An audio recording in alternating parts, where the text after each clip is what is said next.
미래를 사수하라. 미래와 신학에 무슨 관계가 있을까요? 자, 성경이 무너지면 신앙이 무너집니다. 왜 신앙이 무너지고 왜 성경이 무너지느냐? 신학이 무너지기 때문입니다. 신학은 테올로지라고 합니다. 이 테올로지라는 말은 두 단어가 합성된 단어입니다. 헬라어 테오스, 하나님이라는 뜻이죠. 그 다음에 로기야, 이건 헬라어로 담론한다, 토론한다 그런 뜻을 담고 있다고 그래요. 이것이 합쳐져 가지고 테올로지라는 단어가 탄생했어요. 그러니까 이걸 풀어서 해석을 하면 하나님에 대하여 토론한다. 하나님에 대하여 연구하는 학문이 신학이라는 학문이죠. 성경은 눈 씻고 쳐다봐도 신학이라는 단어 자체가 등장하지 않아요. 그러나 신학은 분명히 필수적인 요소가 됩니다. 원래 신학이라는 단어는 이방 학문에서 시작된 단어예요. 그래서 기독교는 100년이 지나서야 신학이라는 단어를 교회 안에서 쓰기 시작했다고 그래요. 그 이유가 뭐냐면 필수적이었어요. 왜냐하면 우리도 알다시피 교회 생활을 한다든지 성경을 읽는다든지 신앙의 생활을 할 적에 어떤 걸 결정하고 어떤 것을 선택해야 할 많은 일들이 생겨요. 즉 옳고 그름을 분별할 일이 생긴다는 거죠. 그것을 기준 잡아주는 역할을 신학이 하는 것입니다. 그래서 신학이라는 말을 쓰지 않다 할지라도 모든 신앙인들은 신학의 영향을 받고 있는 겁니다. 신학이 복잡하고 또 우리가 간혹 이런 소리를 들었어요. 신령한 목사님, 기도 많이 하고 성령 충만한 목사님들 중에 가끔 이런 고백을 하시는 분이 있어요. 나는 세상의 책을 다 버렸다. 나는 그래서 성경만 읽는다. 그런 이야기를 한두 번쯤은 들어보셨을 거예요. 기도하고 성경 외에는 나는 보지도 않고 듣지도 않는다. 아, 대단하시구나. 그러니까 신학 무용론이라는 것이 우리 안에 조금씩 생길 수도 있는 거예요. 신학이 무슨 필요가 있냐? 예수만 잘 믿으면 되지. 근데 예수를 잘 믿기 위해서는 신학이 올바라야 돼요. 오늘 본문에도 신학이라는 단어는 안 나와요. 그러나 신학적 요소를 담고 있어요. 무슨 말이냐면 사도 요한이 오늘 본문을 문서로 남길 적에 그 당시 초대교회의 골칫덩어리가 뭐냐면 영지주의라고 하는 이단이었어요. 오늘날 한국교회 신천지 같이 골칫덩어리. 많은 사람들이 미혹돼서 영지주의에 빠져가지고 잘못된 신앙의 길을 걷는 거예요. 이것을 붙잡아 줘야 되고 이런 것들에 대해서 어떤 기준이 있어야 이단 신앙과 정통 신앙이라는 게 구분이 생길 거 아닙니까? 그걸 구분시키게 하는 것이 신학의 역할이라는 거예요. 그래서 오늘 사도 요한은 몇 가지 기준점을 이야기하고 있어요. 그게 뭐냐? 예수님을 육체로 오신 것을 부인하는 자는 이단이다 이런 뜻이에요. 무슨 말이냐? 인간은 눈에 보이는 것은 좀 악하고 추하게 여기는 경향이 있어요. 그래서 육보다는 영을 이렇게 숭배하는 생각이 다 있습니다.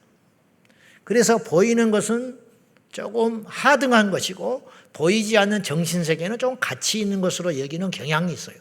이것이 신앙에 들어왔어요. 어느 날. 그래가지고 예수님이 육체를 입고 오신 것을 부정하는 사람들이 나타나는 거예요. 뭐냐? 예수님이 그러면 우리처럼 똥 쌌냐? 예수님이 우리처럼 오줌 싸고 예수님이 식사하실 때 밥 안 먹었으면 배고프고 그게 말이 되냐? 예수님이 하나님이신데 그분은 우리하고 달라. 그래서 그분이 입고 오신 이 육체는 우리 눈에는 육체로 보였지만 실제는 육체가 아니야. 그럴듯한 이야기잖아요. 그래서 사람들이 그 말에 미혹되어 빠져들기 시작한 거예요. 그런 거짓 교사들 때문에. 근데 문제는 그것으로 중단된 게 아니고 끝나는 게 아니고 엉뚱한 방향으로 이것이 흘러가기 시작했어요. 무슨 말이냐? 그러면 예수님이 십자가에 죽으실 때 그 육체가 찢기고 고통받고 죽으셨는데 그 육체도 그러면 거짓이네? 이런 말이 나온 거예요. 그러니까 십자가가 수포가 되어버리는 거예요. 그냥 무서운 결과가 나타나게 되는 거죠. 이것이 굉장히 세력을 얻어가지고 초대교회를 괴롭히는 이단이 된 거예요. 이것에 대해서 사도 요한이 경고를 하고 있는 거예요. 그들은 적그리스도 가짜다, 이단이다, 그런 뜻이에요. 이런 기준점을 제시하는 역할이 뭐냐면 신학이라는 거예요. 옳고 그름을 따져주는 것. 성경에는 또 다른 사건이 하나 나오는데 기독교 역사상 최초의 회의이고 중요한 회의가 예루살렘에서 열렸어요. 이것이 사도행전 15장에 나와요. 뭐 때문에 열렸느냐? 베드로나 바울이 복음을 전해보니까 이론을 깨는 현실이 나타난 거예요. 무슨 말이냐? 지금까지 유대인들은 어떤 편견에 사로잡혀 있었냐면 이방인들은 구원을 못 받아. 이방인들은 우리 유대인들을 위해서 존재하는 지옥의 불쏘시개 정도야. 지옥은 갈 사람이 있어야 하잖아. 그러니까 그들은 지옥에 가려고 만들어진 존재고 우리는 천국 가기 위해서 만들어진 존재야. 그래서 이방인들은 애초에 한 명도 구원받지 못해. 이런 선입견으로 꽉 뭉쳐 있었어요. 근데 베드로도 그런 생각을 갖고 있었고 바울도 그 영향 아래 조금씩은 있었는데 나가서 복음을 전해보니까 자기들의 생각이 틀린 것이에요. 고넬료가 이방인인데 구원을 받아요. 심지어는 구원을 받는 것뿐만 아니라 성령을 받고 방언을 해요. 바울이 나가서 복음을 외쳤을 때 이방인들이 유대인보다 먼저 반응하고 회개하고 돌아오는 일이 생긴 거예요. 당황스럽지요. 이방인들이 안 돌아와야 되는데 돌아와 버리는 거예요. 구원 받는 거예요. 그래서 이 문제를 논의하기 위하여 회의가 열린 것입니다. 그 당시 예루살렘 교회의 지도자는 예수님의 육체적 동생이었던 야고보였습니다. 야고보가 회의를 주재하면서 이런저런 이야기를 다 들어보고는 결론을 내렸어요. 이 결론이 교회사 속에서 아주 중요한 결론을 내렸어요. 무엇이냐? 이방인들이 주께로 돌아오는 것을 금할 법이 없다. 굉장히 옳고 중요한 결정을 내려준 거지요. 단지 이방인들도 이것은 지켜야 된다. 무엇이냐? 피채 먹지 말아야 하고 목매어 죽인 짐승은 취하지 말아야 하고 음행은 금지한다. 그런 것들을 4가지 정도 지켜준다면 이방인들이 구원받는 것을 막을 자는 없다. 그리고 땅 결론을 내려버렸어요. 이것이 이런 기준을 제시하는 것이 성경에는 이렇게 해라 저렇게 해라는 말이 없지만 성경을 해석하여 어떤 기준을 내놓는 역할을 무엇이 하느냐면 신학이라는 게 한다 이 말이에요. 그러니까 이것은 일종의 기준이 되어가지고 이 신학이 잘못돼 버리면 다 틀어져 버리는 거예요. 마치 장사하는 이 상업하는 분이 저울을 잘못된 고장난 저울을 가지고 물건을 팔게 되면 본의 아니게 거짓말을 해서 물건을 팔게 되는 거예요. 많이 주기도 하고 적게 주기도 하고. 이 저울이 잘못돼 버렸는데 잘못된 저울을 믿고 장사를 하면 장사가 망하는 거지요. 이런 것처럼 신학이 잘못돼 가지고 신학이 이렇게 가거라. 그래서 그걸 따라간 것뿐인데 그 신학이 잘못된 신학이라면 망하는 결과가 빚어진다 이런 뜻이에요. 그러니까 신학이 얼마나 중요합니까? 신학의 범위는 굉장히 넓어요. 그래서 여러분이 들어본 바 신학의 종류가 많아요. 이른바 조직신학 들어봤죠? 조직신학, 그 다음에 성서신학, 역사신학, 실천신학. 그런데 과정신학이라는 것도 있어요. 생태신학이라는 게 있어요. 일종의 환경신학. 이거는 옛날에는 없었지요. 근데 이제 환경의 문제가 드러나면서 이것을 하나님께서는 어떻게 생각하냐. 이래서 생태신학이라는 게 생긴 거예요. 그래서 신학은 앞으로 계속 생겨나요. 여성신학이라는 것도 생겼어요. 뭐냐? 여자들의 이 인권이 강화되면서 여권신장과 페미니즘과 맞물려 가지고 그러면 성서 속에 여자들, 예수님이라면 여자들에 대해서 어떤 생각을 갖고 있었겠느냐. 이걸 연구하는 학문이 여성신학이라는 것으로 나타난 거예요. 그래서 교회 안에 여성의 문제들. 그래서 이제 그런 것들을 해석해 가면서 총회에서 결정 내리는 바 우리 교단 같은 경우도 여자 장로님이 태어나게 된 것이고 여자 목사님이 탄생하게 된 거예요. 옛날에는 여자 목사님이 없었어요. 그러니까 이런 역할들을 사실은 누가 한 것이냐면 신학이 한 거라는 거예요. 그러니까 신학이 아주 중요해지게 됐다는 거예요. 아주. 마귀는 이 신학을 손대기 시작했어요. 그래서 서구 사회가, 서구 교회가 무너져 내린 결정적인 이유가 뭐냐면 성경을 안 믿게 된 거예요. 교회가 성경을 읽는데 이것은 글일 뿐이고 살아있는 하나님의 말씀이라고 안 믿는 신학자들이 많아지기 시작한 거예요. 그리고 거기를 통해서 배출된 신학생들이 목회를 하면서 성경을 안 믿는 목회자가 신학교에서 양산되게 된 거예요. 뭐 때문에? 신학이 병들어 버렸기 때문에. 어느 공장에서 물건이 계속 나오는데 불량품이 나와요. 재료가 아무리 바꿔봐도 물건이 제대로 안 나와요. 그 이유가 뭐냐? 그 물건을 찍어내는 기계가 망가져 버린 거예요. 기계를 바꾸기 전에는 아무리 노력을 하고 힘써도 제대로 된 물건이 나올 수 없듯이 신학이 무너져 내려버리고 망해버리면, 변질돼 버리면 사탄이 신학을 공격해가지고 신학자를 공격하고 신학생들을 공격하고 신학교를 공격해서 변질시켜 버리면 거기서 배출된 모든 신학생들이 영적으로 병들어 소경되어 나오니 소경이 소경을 인도하는 꼴이 되니 교회는 저절로 망해버리고 만다, 그런 뜻이에요. 신학이 얼마나 중요한 역할을 했는지 제가 사례들을 수없이 들 수 있지만, 예를 들면 우리나라에 60년대 70년대에 민중신학이라는 게 있었어요. 들어보셨지요? 민중신학이라는. 해방신학은 외국에서 들어온 것이고 우리나라에서 자체로 만들어낸 신학이 민중신학이라는 게 있어요. 이 민중신학이 왜 생겼냐? 민중, 일반 서민들, 고통받고 있는 백성들의 벗이 예수님이다. 뭐 틀린 말은 아니야. 그래서 성경에 보면 예수님이 약자를 챙기셨다는 거예요. 홀로 된 여인들, 세리, 창기들, 고아와 과부의 벗이 되었다, 예수님이. 그러니 우리도 그들에 대해서 관심을 가져야 된다. 맞는 말이에요. 근데 그 관점으로 보니까 노동자들이 억압을 받고 있는 거예요. 기업주의에 의해서. 그래서 이들을 해방시켜줘야 된다. 이것이 민중신학. 이게 하나님의 뜻이다. 그러니까 이 소위 말하는 부르주아 집단은 타도의 대상이 되는 거야. 타도의 대상. 그래가지고 공장에 신학생들이 위장 취업을 했어요. 그래가지고 부추겨가지고 데모를 일으키고 막 기업주에게 대항하게 만들고 이런 역할을 한 거예요. 이런 영향을 받은 대표적인 분이 김진홍 목사님이셨어요.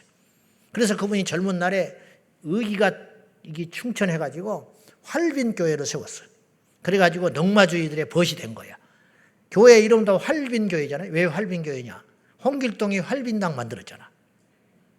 정말이에요. 그러니까 우리는 그런 약자 편에서는 교회를 하겠다는 거예요. 그래가지고 무수히 좋은 일을 하겠다고 쫓아다니셨어요. 그래가지고 그들의 이 권리를 앞장서서 데모해주고 민주화 운동하고 이렇게 하면서 감옥도 많이 수시로 드나들었어요, 이분이. 근데 이분이 어느 날 성령 받고 변했어요.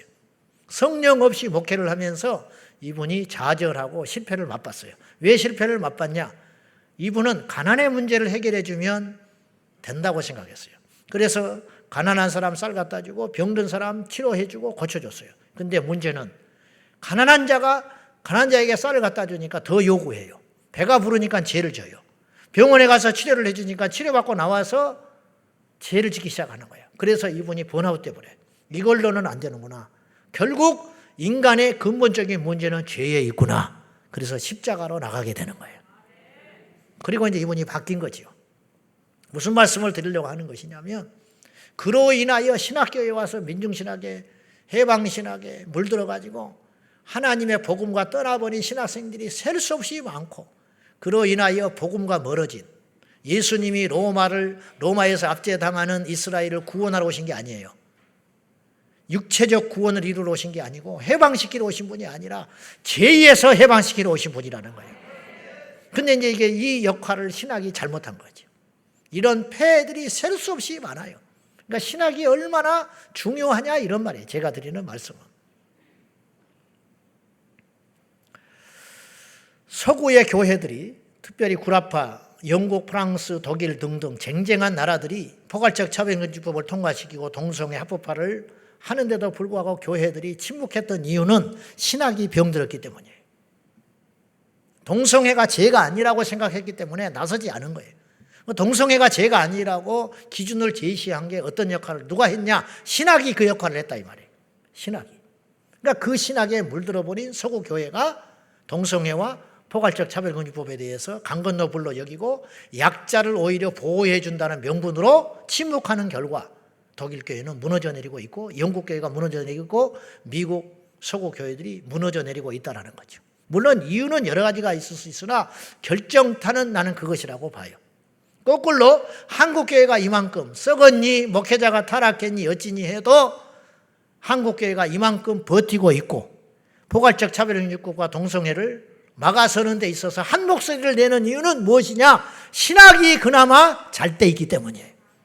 한국교회는 그나마 어떤 신학, 소위 말하는 보수신학, 성경을 하나님의 말씀으로 100% 믿는 목사와 성도들이 아직도 한국교회에 남아있기 때문에 그렇게 살고 안 살고는 두 번째이고 하나님의 말씀을 감히 어떻게 훼손하며 하나님의 말씀을 어떻게 함부로 해석하냐고 하는 근본주의적 신학들이 아직도 한국교회의 99%를 점하고 있기 때문에 마귀가 아직도 한국교회를 이렇게 심하게 흔들어 댐에도 불구하고 견딜 수 있는 힘은 거기서 나오는 것이다. 그런 뜻이에요.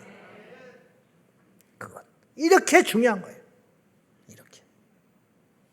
서구 교회는 자유주의 신학에 무너졌어요. 자유주의 신학이라는 게 뭐냐? 말은 그럴듯하잖아요. 제가 자주 이야기했지만 마귀는 용어의 선수예요. 말을 그럴듯하게 해가지고 사람을 넘어뜨리는 거예요. 에덴 동산에서도 말을 기가 막히게 했거든요. 그래서 선악과에 넘어진 거죠. 포괄적 차별금지법, 차별하지 말자는데 얼마나 좋습니까? 그러나 그 법의 실체는 그렇지 않잖아요. 건강가정개정법, 건강한 가정을 만들자고 하는데 얼마나 좋습니까? 그러나 그 내용에는 동성애를 옹호하는 동성애 가정을 만들려고 하는 흉계가 숨겨져 있는 거예요. 항상 말은 그럴듯했어요. 마귀는. 자유주의 신학도 그럴듯하지요. 그런데 이 자유주의 신학이라는 게 무슨 말이냐면 쉽게 말하면 이런 뜻이에요. 하나님을 믿지 않고 하나님의 말씀을 부정하는 세상의 사람들이 많이 있잖아요. 그들에게 복음을 전하려니까 먹히지를 않는 거예요. 무슨 말이냐? 진화론자에게 창조를 이야기하면 안 받아들여요. 하나님이 천지를 창조했다라고 선포를 하면 진화론에 빠진 사람들은 그 말씀을 안 받아들이는 거예요. 그럼 어떻게 하면 그들에게 복음을 전할 수 있을까? 이 생각을 하다가 자유주의 신학이 탄생한 거예요. 그럼 무슨 말이냐? 그들이 싫어할 말은 하지 말자. 그러니까 성경에 말하는 기적, 예수님 무리를 걸었다. 이거 안 믿거든요, 사람들이. 이 말은 빼버리는 거예요. 천지를 말씀으로 창조했다. 그거 빼버리는 거예요. 그 대신 진화론을 받아들이는 거예요. 그래서 진화 신학이 들어온 거예요. 그래서 타협하기 시작하고 덕지덕지 붙여가지고 성경을 난도질해가지고 영적인 것이나 구원이나 십자가나 부활이나 천국이나 지옥도 다 빼버리고 뭔만 남았냐 그러면 윤리와 도덕만 남은 거예요. 그것도 제대로 못 살면서. 그래서 예수님은 지극히 인간 예수를 선포하기 시작한 거예요. 이것이 자유주의 신학이에요. 그 결과 교회는 무너지기 시작했어요. 여러분, 하나님의 말씀 속에서 하나님의 절대성과 능력이 사라진 메시지가 무슨 힘이 있겠습니까? 그 말씀을 듣고 누가 회개합니까? 하나님의 초월성과 하나님의 계시성과 하나님의 지금도 살아계시는 그 현재성을 선포하지 않는 복음이 무슨 능력이 있겠냐고요. 윤리적 예수만 가르치는데, 윤리로 따지면 공자가 더 앞장섰는데, 부처가 더 앞서 있는데 꼭 예수를 믿을 필요가 없잖아요. 이것이 자유주의 신학이에요. 쉽게 말하면. 마귀가 이 자유주의 신학을 가져다가 성경을 난도질해가지고 그래서 서구 사회의 신학자들과 목사님들의 많은 숫자가 내가 다라고는 말 못해. 그만큼 그래도 견디고 있는 소수가 있을 테니까. 그러나 대다수의 교회와 신학자들이 자유주의 신학에 물들어가지고 성경을 믿지 않아요. 그 결과 지난번에 말한 것처럼 영국의 목사 3분의 1은 부활을 믿지 않게 됐어요. 부활을 안 믿는 목사가 부활을 설교하고 있으니 그 설교가 사람들을 살릴 수 있겠냐고요. 영국의 목회자 4분의 1은 십자가의 사건을 부정했어요. 영국의 목회자 2분의 1은 예수님으로만 말미암아 구원받는다는 그 믿음을 버렸어요. 즉 다른 종교에도 구원이 있다. 영국의 목사들 둘 중에 하나는 다른 종교에도 구원이 있다고 믿고 있는 거예요. 그래 왜 이런 결과가 이런 있을 수 없는 말도 안 되는 결과가 이렇게 일어나게 되었느냐? 그것은 신학이 무너져가지고 신학교가 병들어가지고 거기서 신학생들이 망가져서 나오기 때문에 그 영향을 받은 목회자와 성도들이 전부 소경이 소경을 인도하는 그런 비참한 형국이 돼버리고 말았다, 그런 뜻입니다. 몇 해 전에 지방에서 어떤 분과 상담을 하게 됐어요. 이분이 이런 상담을 했어요, 저한테. 내 아들이 30살이 넘어가고 나이가 많이 차가는데 하는 일마다 실패한다는 거예요. 근데 어느 날 기도를 해보니 하나님께서 이 아들이 어릴 적에 자기가 서원을 했다는 거예요, 주의 종으로. 왜 아들한테 허락도 안 받고 마음대로 서원을 해? 그래 놓고는 이렇게 일이 안 풀리는 걸 보니 하나님께서 막으시는 거 아니냐. 그래서 지금이라도 주의 종의 길을 걸어가야 되는데 순종을 하지 않고 있어서 아들이 이렇게 풀리지 않느니 목사님이 말씀해 주시면 그대로 따르겠다는 거예요. 내가 남의 인생을 뭐하러 이래라 저래라 말을 하겠습니까? 그래서 내가 대뜸 질문했어요. 그 아드님이 성령은 받았소? 은혜는 받았냐 이 말이에요. 그랬더니 목소리가 작아지면서 이렇게 대답해 왔어요. 교회는 다닙니다. 그래. 내가 묻고자 하는 질문은 그 질문이 아니에요. 준비가 됐냐 이 말이에요. 주의 종의 길을 걸을 수 있는 준비 중에 하나는 뭐냐면 학문이 아니고 지식이 아니고 거듭났냐. 물과 성령으로 거듭나기는 했냐. 내가 감히 그렇게 질문을 한 거예요. 본 적도 없지만. 그러나 돌아오는 답변은 그 답변이었어요. 내가 1초도 지체하지 않고 하지 마세요. 그랬어요. 집사님 아들은 신학을 하면 안 됩니다. 왜냐? 셋이 죽어요. 첫째, 본인이 죽소. 거듭나지도 않는데 우리나라에서 참으로 비통하고 안타깝고 속상하지만 목사 되기가 얼마나 쉬운지 몰라요. 어느 날 목사 돼서 나타나요. 어느 날. 그러니까 목사 되려고 마음먹으면 그 사람 목사 될 수 있어요. 대학 안 가도 돼요. 이런 비참한 현실이에요. 그러니 목사가 되려고 마음만 먹으면 되니까 이게 위험하다는 거죠. 그래서 목사가 되면 누가 목사가 된 그 사람한테 목사님은 구원 받았냐고 누가 묻겠냐고. 그래서 그 사람이 죽소. 두 번째, 가족이 죽는다. 거듭나지 못하고 성령이 없는 그 목사 남편, 아버지를 둔 자식들은 무슨 죄가 있냐. 그리고 그럴 리도 없겠지만 하나님이 만약에 성도를 붙여주신다면 그 성도도 다 죽는다. 가지 마라. 내가 단언코 이야기했어요. 나는 지금도 그렇게 답을 한 걸 후회하지 않아요. 여러분, 우리에게 만남이 중요한데 제가 감히 내가 돌맞이를 각오하고 이야기하는 것인데 마지막 때에 목사를 잘 만나야 돼요. 의사 잘못 만나면 죽어요. 살로 걸어가서 들어갔다가 송장돼서 나오는 거야. 의사 잘못 만나면.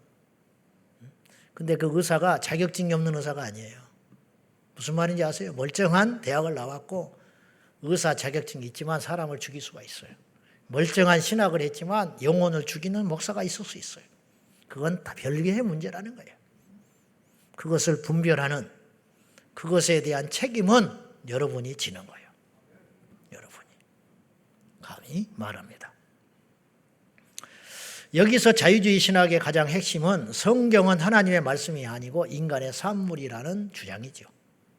자, 그래서 성경에서 동성애를 제약시하는 이 성경의 내용은 하나님께서 주신 말씀이 아니고 인간이 기록한 이론인 거야. 그러니까 안 지켜도 돼.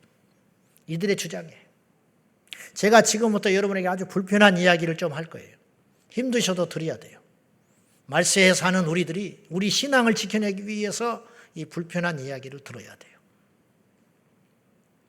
이른바 키어 신학의 등장이에요. 키어라는 말은 이상 야릇하다라는 뜻이에요. 이건 최근에 생긴 신학이에요. 아까 제가 말했어요. 신학이라는 건 계속 생겨난다 그랬어요. 어떤 사회적 이슈나 세상이 이 발전의 감으로 인하여 계속 어떤 것에 어떤 일이 생길 때마다 이 성경적으로 어떻게 신앙적으로 어떻게 해석해야 되냐 하는 질문 앞에 신학이 답을 줘야 되기 때문에 신학이 탄생할 수밖에 없어요. 계속 나와요. 그런데 이제 동성애 문제가 전 세계에 지금 화두잖아요.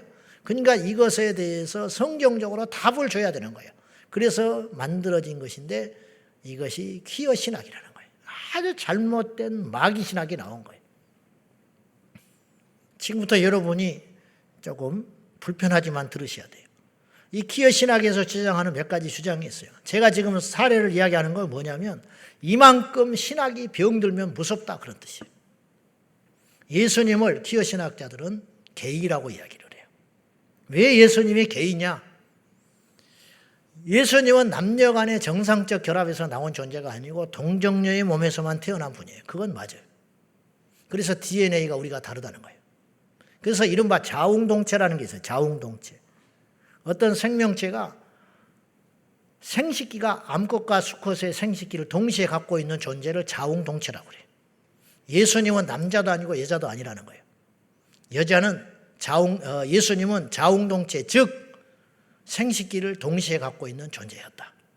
이런 신성모독적인 지옥에 떨어질 만한 이야기를 하고 있는 거예요. 그래서 예수님이 십자가에 죽으실 때 옆구리에 창을 찔렀는데 그때 흘러내린 피가 있었는데 그것이 바로 여성의 생식기였다. 이런 신성모독적인 이야기를 퀴어 신학자들이 하고 있어요. 성경책을 펴놓고. 다윗과 요나단은 동성애자였다. 이렇게 이야기. 우정이 아니다는 거예요. 퀴어 신학자들에게 있어서 구원이라는 것은 성경에서 말하는 구원은 죄인이 하나님의 은혜로 믿음으로써 구원받아 천국에 가는 것이 구원이에요. 그러나 퀴어 신학자들에게 있어서 구원은 그것이 아니에요. 그들에게 있어서 구원은 새로운 삶의 경험을 통하여 더 나은 것으로 진보해 가는 것이 구원이에요. 그러니까 동성애도 사회적 진보의 일환인 거예요. 즉 세상이 발전함으로써 일어나는 구원을 향하여 나아가는 하나의 과정일 뿐이다. 이렇게 주장하는 거죠. 아주 이렇게 갖다 붙이기 시작하는 거죠.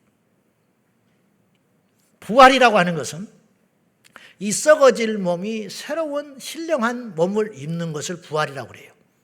예수님처럼. 그리고 우리도 그렇게 부활의 몸을 입게 되는 거예요. 할렐루야. 근데 퀴어 신학자들에게 있어서 부활은 뭐냐? 남녀의 생물학적 성에서 해방되어 남성과 여성의 장벽과 차이가 사라지는 것을 이들은 부활이라고 이야기를 해요. 더 천인공노할 일은 삼위일체란 뭐냐? 성부, 성자, 성령이 삼위일체인데 한 사람이 동시에 3명 이상과 관계를 갖는 것을 삼위일체의 교리라고 이야기를 해요. 도마가 예수님 부활했을 때 현장에 없었잖아요. 그래서 제자들이 부활을 증언하니까 도마가 믿지 않았어요. 그래가지고 도마가 이렇게 말을 했어요. 내 손으로 못자국 난 주님의 손가락과 손바닥과 옆구리에 내 손가락을 넣어보기 전에는 나는 예수님의 부활을 믿을 수 없다. 그리고 주님이 나타나셔서 넣어봐라 그렇게 말하셨어요. 그리고 너는 보는 거로 믿느냐? 보지 않고 믿는 자가 참으로 복되도다. 그렇게 말하셨잖아요. 그 손가락을 넣어보라 하는 것을 주님과의 관계라고 이야기를 하고 있어요. 성적 관계를 맺었다. 내가 주님께 죄송해서 이런 말을 내가 할까 말까 많이 망설였어요. 그러나 이 지경까지 돼버렸어요. 여러분이 들어야 되고 알아야 돼요. 서구 사회는 무너졌어요. 교회가 무너졌으니까. 교회가 왜 무너졌냐? 성경을 안 믿으니까 교회가 무너진 거예요.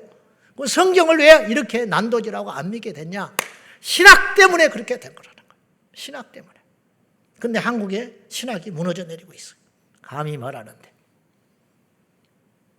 옛날 신학교가 아니야. 사명감이 없어져가. 기도하지는 않아. 말씀을 하나님의 말씀으로 100% 믿어야 되는데 그렇게 믿지 않는 신학자와 신학도들이 많아지고 있다는 거예요. 교육의 문제예요. 신학은 하나님을 만나러 가는 것이 아니에요. 만난 사람이 가는 길이 신학이에요. 신학을 해서 종종 이런 경우를 들어봐요. 절대 그렇게 신학하면 안 돼. 내가 무슨 목회를 하겠습니까? 하나님을 좀 알고 싶어서 신학을 하려고 그럽니다. 아니, 신학을 가서 하나님을 만나는 게 아니고 만난 사람이 가는 길이 신학이라는 거예요. 믿음이 없는 자가 신학을 해서 믿음을 갖는 게 아니고 예수 그리스도를 위해서 죽을 각오가 돼 있는 순교자적 신앙인이 마지막으로 가야 할 길이 신학이라는 거예요. 오히려 저는 제 주변에서 많이 봤어요. 우리 동료들도 그렇고 신학에 와서 신학대학에 와서 잘못된 신학을 만나가지고 그 신앙을 까먹어버리고 망가지는 케이스들을 저는 많이 봤어요. 그들은 지금 어디서 뭘 하는지도 몰라. 신학교에 와서 망가져버린 거예요. 왜 그러냐? 신학이 병들었기 때문이에요. 이렇게 위험한 것이 될 수도 있어요. 레위기서 20장 13절 시작. 남자와 동침하면 둘 다 가증한 일을 행함인즉 반드시 죽일지니 자기의 피가 자기에게로 돌아가리. 성경에는 이렇게 무섭게 이야기하고 있어요. 남자가 여자를 취하여 동침하듯이 남자와 남자끼리 관계를 가지면 죽여버려라. 그 피값을 받게 되리라. 엄하게 이렇게 이야기하고 있어요. 성경이 이렇게 버젓이 써 있는데 목사님 그건 하나잖아. 한 가지잖아요. 그건 아니 다른 걸 다 지켜도 말씀에 다른 걸 다 지켜도 하나를 범하면 다 범한 거예요. 다른 건 다 지켰는데 우상 숭배한다. 그러면 그 사람은 지옥 가는 거예요. 무슨 말인지 아시죠? 그거예요. 그런 측면으로 볼 때 이게 하나를 타협하고 그것을 믿지 않는다는 것은 다른 모든 것을 부정하는 것과 같은 거예요. 성경이 이렇게 낱낱이 기록되어 있거늘 저는 무식해서 다른 건 모르겠어요. 이 말씀도 버겁고 이 말씀대로 사는 것도 벅차니까 나는 다른 건 모르겠어요. 그러나 한 가지 분명한 것은 우리의 목에 칼이 들어와도 이 말씀은 사실이라는 거죠. 나는 그거 하나밖에 몰라. 근데 내가 이런 생각을 하게 된 것이 물론 하나님의 은혜고 내가 주님을 만났기 때문에 이런 생각을 갖고 있는 것도 맞지만 내가 타락하지 않고 변질되지 않는 신학의 노선을 걷고 있기 때문에 이렇게 선포할 수 있다 이런 뜻이에요. 아시겠죠? 그래서 신학이 중요하다는 거예요. 포괄적 차별기법을 통과시키고 방조하고 강 건너 불러 여겼던 그리고 동성애 행위에 대하여 죄라고 꾸짖지 못했던 침묵했던 서구 교회는 자유주의, 그 이유가 뭐냐면 자유주의 신학, 현대 신학자들이 점점 많아짐으로 인하여 그들이 다수가 되어버렸어요. 여러분 눈이 두 개가 정상인데 하나 있는 사람이 많아지잖아요. 그러면 두 개 있는 사람이 비정상이 되는 거예요.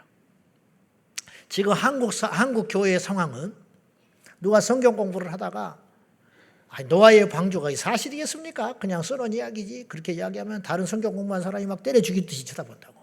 뭐 저런 인간이 있나. 그런 분위기잖아요. 한국 교회는. 그래서 안 믿어져도 안 믿어진다고 말을 못해.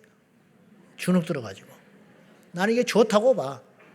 그래서 그 사람이 나중에 믿음 갖게 되는 거예요. 성령 받고. 그렇잖아요? 근데 서구교회는 그렇지 않아. 성경 공부를 하면 100% 거의 99% 노아의 방주는 역사적 사실이 아니야. 그들은. 왜 그렇게 배운 거예요. 그렇기 때문에 성경은 그렇게 써 있지만 이건 옛날 이야기고 누가 조작해서 성경에 쓰여진 이야기지 이건 있을 수 없는 일이야. 그러니까 동성애도 옛날의 이야기야. 지금 지킬 필요가 없어. 이렇게 해석하기 시작한다는 거죠. 그러니까 성경을 거지것대로 믿는 사람이 나타나면 서구 사회에서는 이상한 사람인 거예요. 그래서 무너진 거죠. 무너진 거예요. 그래서 서구 사회는 복음의 능력을 버리고 성경의 능력을 버리고 교회가 쇠퇴 일로를 걷고 있고 무너져가고 추락하고 있는 서구 교회는 다시 일으킬 수 있는 힘이 상실되게 있는 거예요. 반면 우리나라는 교단과 교파나 여러 가지를 초월하여 동성애나 포괄적 차별금지 그러면 하나로 딱 뭉치는 힘이 어디서 있느냐? 성경을 믿기 때문이에요.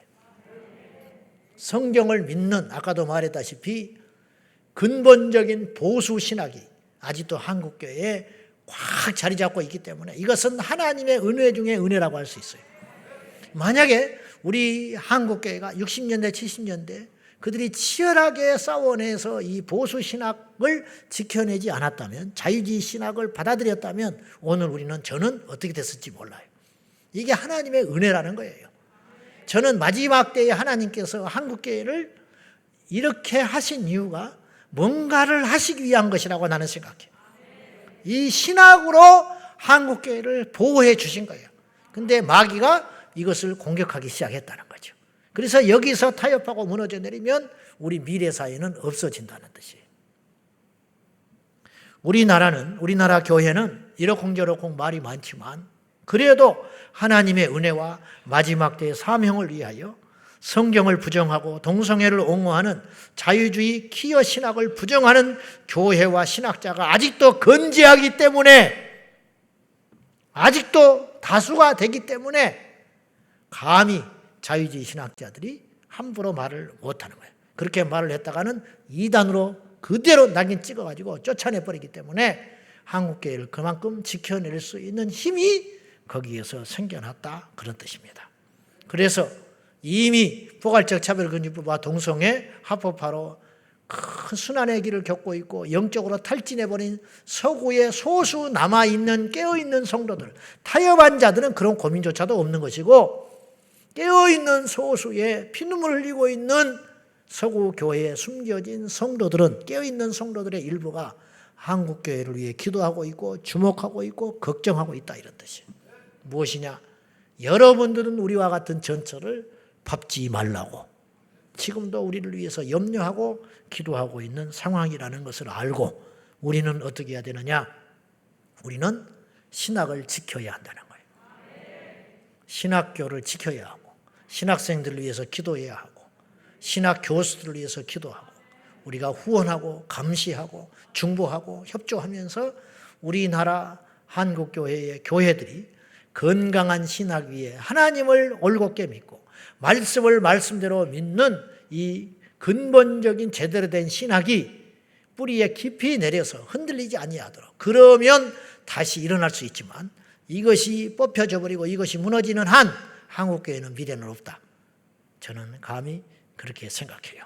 이 사명을 위해서 여러분들이 깨어서 기도해 주시고, 여러분들이 후원해 주시고 격려해 주시고 염려해 주셔서 이 마지막 때의 한국교회를 지켜내는 영적 파수꾼이 되어주시기를 예수님의 이름으로 축복합니다. 신학을 지키고 사수하는 것이 미래 교회와 성경과 우리의 후대를 지키는 아주 중요한 요소라는 것을 우리가 깨닫기를 축복합니다. 기도하겠습니다. 하나님 아버지, 깨어있게 하여 주시고 마귀의 음모를 알게 하시고 마지막 때에 사탄이 신학을 가지고 교회와 성도들과 신앙들을 어떻게 흩뜨리고 있는지 똑똑히 보게 하시고 깨어 하나님의 말씀과 교회와 신학을 지켜내는 우리 온 성도들이 되게 하여 주옵소서. 예수님의 이름으로 기도하옵나이다. 아멘.